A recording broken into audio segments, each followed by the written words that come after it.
So I know you said that you have your favorite states for Right. flipping and investing. Right. What are your favorite cities?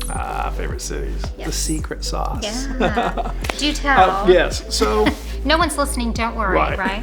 Well, you know, I've always come from an abundance mindset. Yes. There's always plenty of opportunity. Sure. So my favorite cities, I live in San Diego. I mean, that is definitely a great city to flip in, yet it's almost impossible to find anything that makes financial sense. So my favorite cities are really the Tampa, St. Petersburg, Clearwater, that part of Florida, Sarasota, right in that pocket. Yes. To me, it's the best for a multitude of reasons, keeping it very simple. Price point is great. It's a large enough city. You're not like in Milton, Florida, this tiny little place. You know, you have all the talent you need within that area.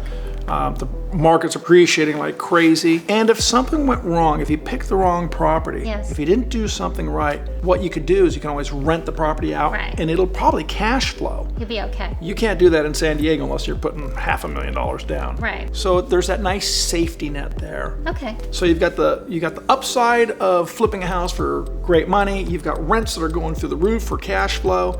If something goes wrong, you can always rent the place out. It's a backup plan. That's my favorite place. Well, thank you for sharing your secrets with us. You're welcome. Your secret's safe with me. The secret sauce. It's safe with me.